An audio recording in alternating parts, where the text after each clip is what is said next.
Здравейте! Днес започвам влога си от петък. Не съм сигурна дали ще има кой знае какво да покажа, защото не съм предвидила ходене никъде. И да, предстоят ми излизания с приятели тези дни. Но като цяло не знам дали ще се получи много интересно, каквото такова. Може би ще ви взема с себе си в едно заведение, което не е нищо кой знае какво, но пък храната е много хубава там. Сега съм излязла по работа, за да взема едни неща, които са служебни, и след това ще си взема нещо за хапване, след което се прибирам в офиса. Започнала да обработвам кадрите, които снимах на Пирин. Ще видите, или може би вече сте видели видеото от приключението, което преживях заедно с едни страхотни хора в Пирин. Бяхме там 5 дни, общо 5 дни, и направихме преход от Банско до Мелник. Заела съм се да обработвам кадрите, не знам кога ще успея, и наистина, когато са готови, ще кача видеото. Друго видео, което смятам да направя, живот и здраве, в края на месеца ще се ходи на Сандански, и оттам още не сме си направили програмата, съответно не знам къде точно ще ходим като дестинации. Със сигурност искаме да отидем на гроба на преподобна Стойна, и може би ще отидем до Петрич да се видя с едни приятели и така. А пък сега другия уикенд мислехме да отидем на море за един ден, или за един или за 2 дни на Черноморец, или евентуално до Созопол, само че Наталия е канена на рожден ден, на който много държи да присъства, така че ще се съобразим с нейните ангажименти.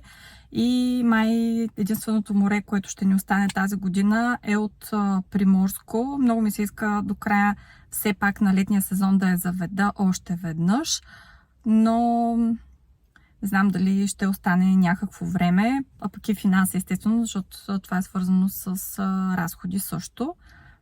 Така, септември месец стягам ученичка с всички съпътстващи радости и проблеми на това нещо. Който си има късмет, си има късмет. И сега минах през едно квартално магазинче за дрехи втора употреба. От това магазинче си бях купила преди време раница на Салева за 11 лева. Реших да отскоча, и находката е туристическа шапка на Валде, която аз имам раница на тази марка и съм изключително доволна, много е удобна. Така че шапката наистина има мембрана отвътре, даже се сгъва, има си вътрешно джобче, в което се сгъва. Купила съм си пилешка дроп сърма, ако има такова животно изобщо, да хапвам сега за обяд. Даже леко май закъснявам за работа, но каквото такова.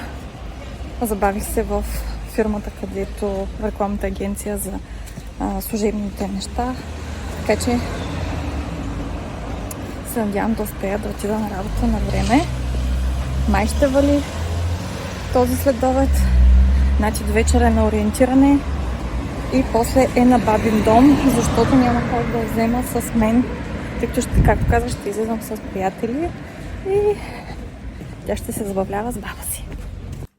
Приключих работа за днес. Отправям се да оставя дрехите на дъщеря ми при баба ѝ, при която ще остане тази вечер, и след това ще разходя кучето. Предполагам, ще ви взема с нас, за да ви покажа нашият маршрут, който изпълняваме всяка сутрин и всяка вечер. Малко повече, въобще на тази светлина, но предпочитам и избягвам напоследък да слагам каквото и да е по лицето си, като фондютени, пудри и всичко останало. Предпочитам да си правя повече маски за лице, за да почива кожата ми, също за да не я замазвам излишно с неща. Вместо да прикривам проблема, гледам да реша проблема с кожата си, но така или иначе в това топло време няма как без пудра да спася това положение. Кожата ми е мазничка в Т-зоната, така че да. Сега ще ви покажа шапката, която взех днес, която казах, че малко по-рано, че е доста добро попадение, и ще видите за какво говоря всъщност. Така, това е служебният телефон. Ето я марката Валде, и тук пак си има лого Вътре в самата, ето виждате как е, това е дишащата мембрана. Доста новичка изглежда, размерен. На мен, често казано, пробвах я, става ми. И тук това, което ми направи впечатление, е, че има нещо като джобче. С марка, не знам дали ще успея. Нещо като джобче, предполагам, за да прибера някакси, за да я обърна, може би, и да я вкарам вътре в това джобче. Също си има лого на марката. Така че, хора, за 2,36 мисля, че е доста добро падение и ще си я ползвам със сигурност в планината. Тук на тази светлина определено лицето ми изглежда малко по-добре. Чудя се дали ще завали, предвид това, че Наталия е на ориентиране днес. Да. Не. Чудих се дали съм си взела сакото тази сутрин. Всъщност мислех да съм с едно розово якенце. И обаче не го взех, защото ми се стори, че ще стане топло, както и стана. Часът вече е... Колко е часът? 5:10. И аз все повече закъснявам. Така, качвам се нагоре. Като гледам, май ще вали.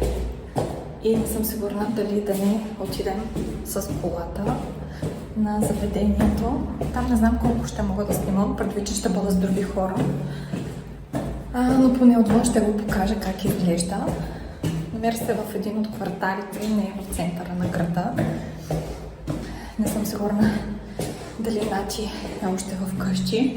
Да, приготвила си маратонките за ориентиране, така че да, както тя ги нарича, хоката. Това е героят, нашият герой, Ваяна. Така ме посреща всеки ден с такава радост. Вайче, кой те прибра? Мама! Сега ще ходим на разходка. Да, вижте как се усмихва. Казва си зъбките.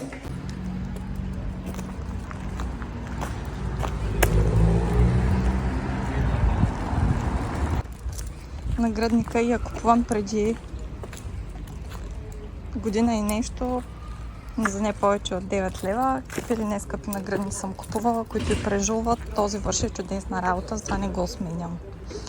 И с този повод на Флекси, който е много функционален, особено с контейнера за турбички. Госпожица въртящо дупе. Да, за теб говоря.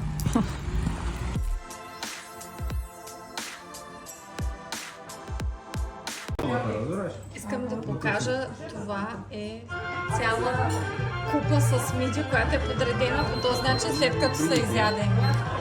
Ето. Може да се направи обърлица. Това нещо. Ето.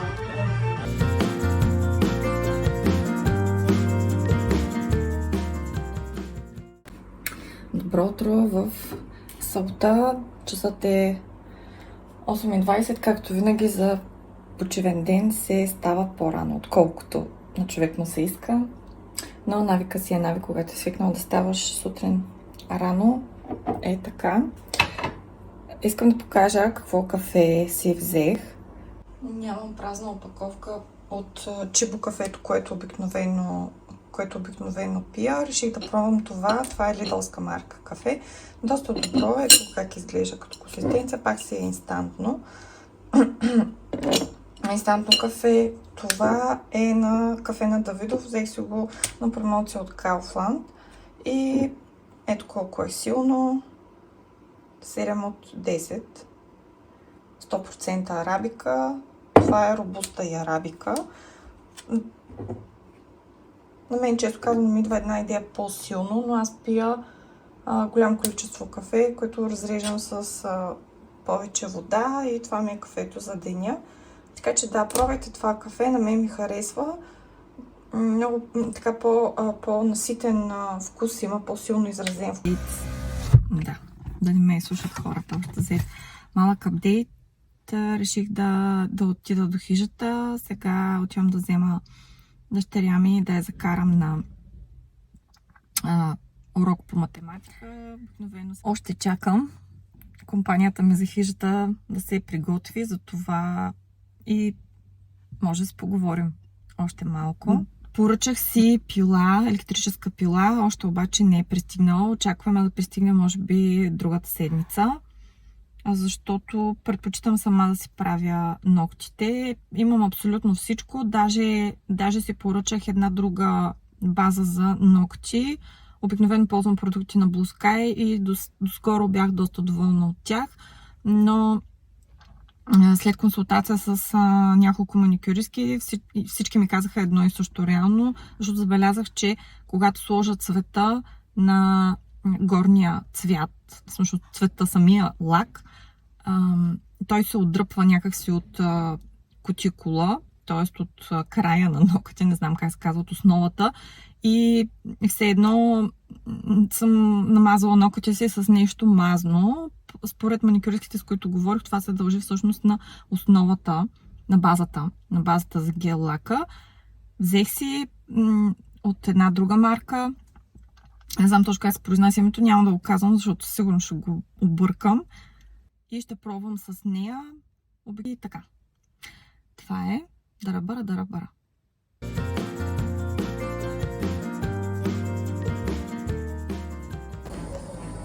Ето закуската в неделя сутрин. Попара с липов цвят. С домашен чай от липов цвят. И ваяна, която няма да я огрее. Нали, Вайче? Да, по специална семейна рецепта. Уху! Няма да показвам таласъмчета срещу мен. Здравейте! Включвам се от неделя вечер. Часът е около 17. Нати днес след обед извънредно беше поканена на басейн с приятели. Затова след обеда беше там. Аз си оправих гел лака на краката, т.е. педикюр се направих, както бях казала по-рано. Избрах да си го направя изчистен в бяло. И така, за вечеря съм решила да направя скумрия с лимон, като рецептата ще я приготвя на мултикукъра с запичащия капак Extra Crisp. И сега ще ви покажа как точно ще го направя. Наредила съм, намазах дъното с дехтин, наредила съм рибата, след това купчета масло, лимона. Отдолу съм сложила върху самата риба малко подправки. Не знам, отдолу е с кожата самата риба и не знам дали ще се наложи да обърна. За първи път правя подобна рецепта и не знам какво ще се получи. Надявам се да си остане сочно. Включила съм капака в мрежата и тук имаме няколко функции. Първата е гриловане, втората е запичане, третата функция е за пържени картофки или функцията Air Fryer и четвъртата е за приготвяне на десерти. На тази четвърта функция правя страхотен кекс за 50 минути на 180 градуса. Получава се винаги перфектно. Купих се силиконова форма, която да е точно в големината на мултикукъра и кексът става страхотен. Сега много се колебаях коя функция да използвам. Ще пробвам на меню 1, като автоматично, но самият капак си дава 45 минути приготвяне. За температура не мога точно да кажа, но честно казано гледам да свиквам, да си знам точно на температурата, която автоматично е зададена за колко време ми се приготвя ястието, за да не забравям после, т.е. да помня само минутите, за които е приготвено самото ястие. Пилешките пържоли на грил функцията ми стават за около 40 на минути от двете страни и стават супер сочни. Даже мога да кажа, че по-малко от 40 минути. Сега за да си пробвам, ще си отброявам. Пускам го на 45 минути и ще наблюдавам рибата, какво случва с нея. Може и да се наложи да сменя и да пробвам с друга функция. На този етап ползвам функция 1, да видим какво ще стане. Хайде, почваме. Малък апдейт. До тук са минали около 20 на минути от приготвянето, откакто се готви рибата. Пробвах сега с вилица ето в тази част. Честно казано е почти готово. Може би му трябват още около 5 минути. Ще проверя как е отдолу. Евентуално може би ще я обърна или просто ще оставя така, като нарочно пробвах от рибата, която е с която стана като по-дебело парче, за да мога да придобия представа какво всъщност се случва. Както виждате, лимона така леко е позагорял. Ще го премахна, когато сервирам, но колкото и да е, той си е пуснал сока от температурата. Мисля, че се е получило доста апетитно. Опитал го, месото е вкусно. Ще го оставя за още малко да се доприготви. Добре се получи. Махнала съм лимона, защото се запече доста. Ако някой иска да си сложи лимон, ще изцедя отгоре върху самата риба. Смятам да направя салата от домати и краставици, заедно с рибата като гарнитура за вечеря.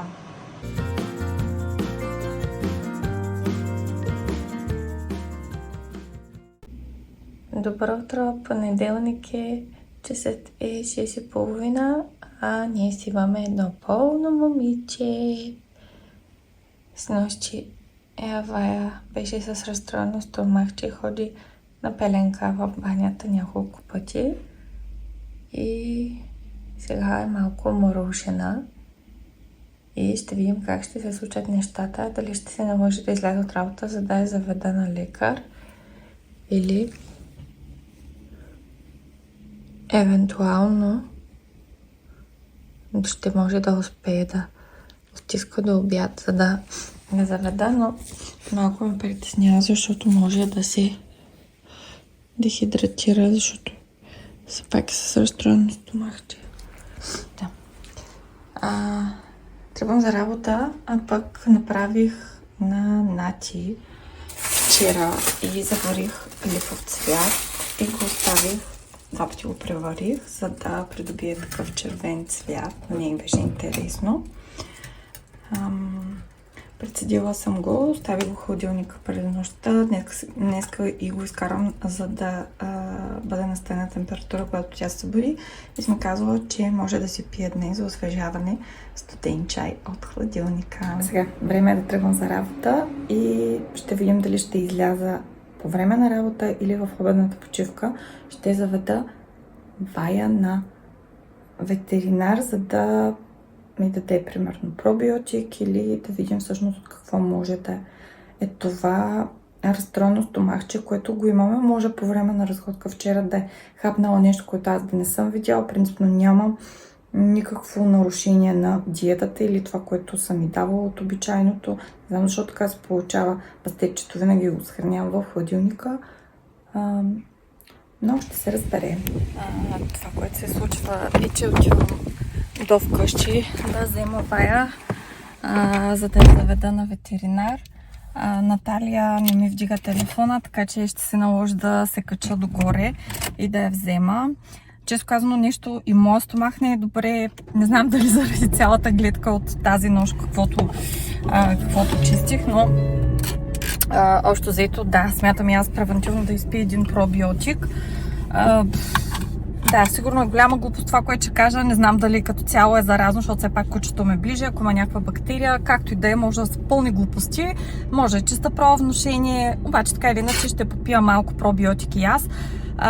Мисля, че на нея ще трябва да й се дава известно време пробиотик. Проблемът е в това, че тя е навия с хапчетата и е много трудно за даване на каквито и да е медикаменти. Така че ако има опция при ветеринаря, който ще я заведа, да й се дават, мога да я водя всеки ден в обедната си почивка, за да се случат нещата и тя да е по-добре. За съжаление не можа да се свържа с дъщеря ми, за да разбера всъщност как е кучето, дали е ходил пак до тоалетната или не, дали стомахът ти се е оправил или не. Сега, когато се прибера, ще разбера. Бързам, защото искам да свърша много неща в обедната си почивка. Освен всичко, трябва да отида да пратя една пратка в Еконт и мисля да отскоча до Спиди да проверя за едно друго нещо, така че да, отивам по задачи. Ръчно човек в действие. Днес има вятър и често казано малко повече ми се роши прическата, каквото такова. Ключовете ми. Значи, заведохме кучето на ветеринар, няма температура, измериха му температурата, всичко е наред за сега. Дадоха и пробиотик, смесен с още някакво друго прахче. И лечебна храна, палчове и гранули, като сега я оставих вкъщи. Дадоха и на място първия пробиотик. Битката беше безмилостно жестока, даже се показа зъбите и ветеринаря каза, сега ще ме охапе. Не го охапа обаче. Успяхме да овладеем ситуацията. До последната капка се изпи пробиотика. Той е такъв, който се разрежда. Ходих, оставих си пратката в Еконт и да си изкажа разочарованието от обувките на Тенденс. Имала съм много обувки техни през годините, на много достъпни цени са. Имат и естествена кожа, имат такива, които не са естествена кожа, които са само екокожа. Поръчах си бежави сандали, подведеме цената, че бяха намалени от нещо, на 20 на лева. Имах нужда от бежави сандали. Първо цвета беше розово-бежов, нямаше нищо общо с това, което е на снимката. Качеството беше не особено добро. Предпочитам, честно казано, през годините вече да си купя примерно един чифт обувки на сезонно, да е от естествена кожа, да е качествен и да е от няколко любими мои марки. Обаче този път реших, че в края на сезона някакси не ми се дават много пари за сандали и реших да си поръчам от този магазин. Сега отидох да ги видя за какво става въпрос. Върнах ги и това е. Сега аз започвам да хапвам. Сега ще ви покажа какво съм си донесла на работа. Обработвам си видеото за Пирин. В обедната почивка го започнах, но сигурно няма да ми остане време да го довърша. Това е картофи с пилешки пържолки от майка ми и съм изключително щастлива, че мога да си ги хапна. Не съм ги претопляла, защото нямам микровълнова работа, но и така ще си ги хапна студени. Както се казва, благодаря, че както винаги се е погрижила да нахрани нашите гладни души. Понеделник вечер на хижата. В събота направихме прехода за около 39 минути. В момента 43 минути, като предния път побягах. Всъщност прехода до хижата. Общото разстояние го изминахме за час и 10 минути или нещо такова, като надолу също бягахме, ама днеска е вечер и е малко повече жега, така че има супер много комари. Сори, слънцето блести. Айде спирам, защото ще ви дърпа очите. Ще слезем по... Каква беше тая пътека с камъните? Някаква каменна пътека. Да ни изядат кърлежите.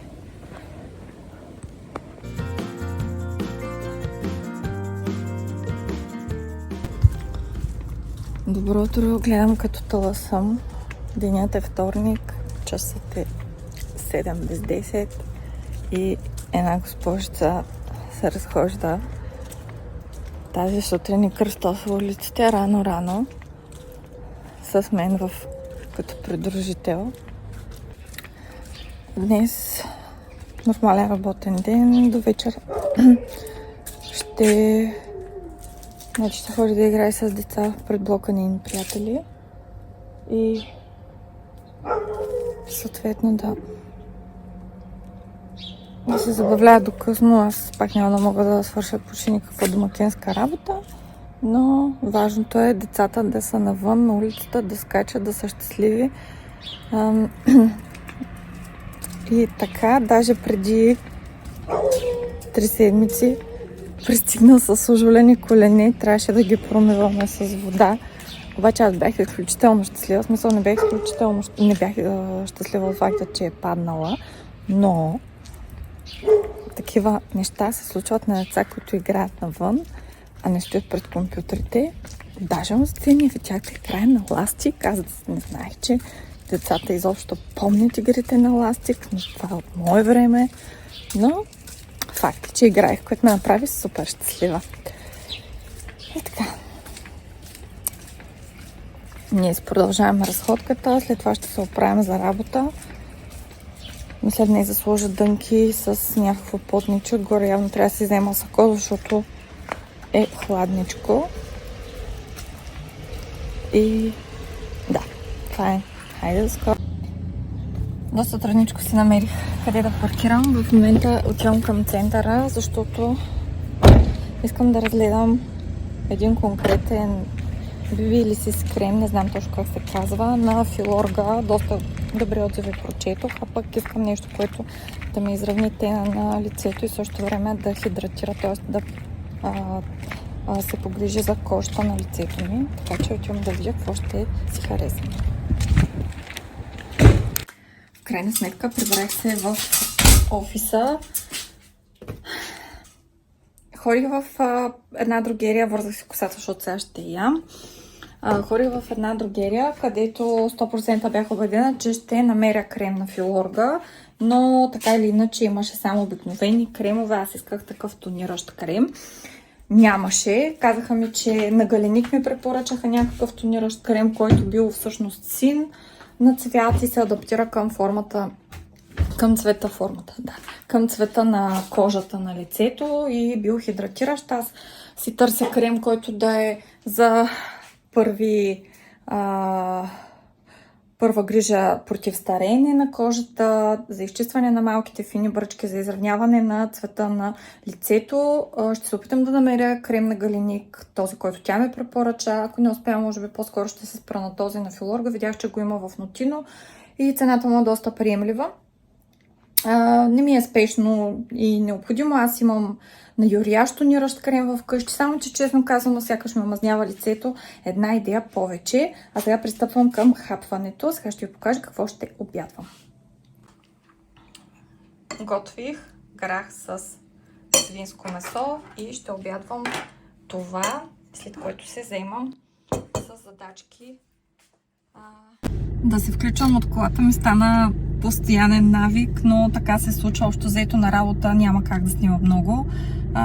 Приключих за днес, денят е вторник, прибирам се вкъщи, за да се оправя. След това Натя ще ходи да играе със своите приятели.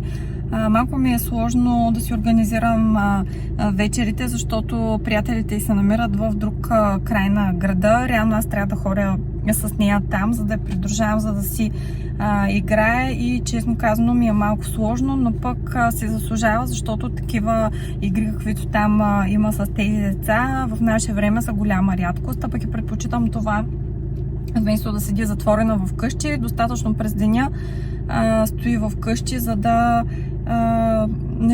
да чете книги от списъка за лятната ваканция, които са им дали и прекарва известно време пред компютъра, разбира се. Прибирам се вкъщи и ще се готвим мусака. Ако ми остане време и имам възможност, ще снимам приготвянето. Естествено ще си я направя на мултикукъра и ще я запека с запичащия капак. Кадрите с приготвянето на мусаката на мултикукъра ще видите в следващият ми влог. Този стана доста дълъг, затова смятам да сложа край на него малко по-рано. Той няма да е точно седмичен от петък до петък, а всъщност показвам няколко дни от живота си в него. Благодаря ви, че гледахте. То правя, ви харесва, може да дадете палец нагоре и да се абонирате за канала ми, както и да натиснете камбанката, като по този начин ще получавате известие всеки път, когато кача ново съдържание. Благодаря ви отново за вниманието. Хубав ден или приятна вечер, в зависимост от това, кога гледате. До скоро!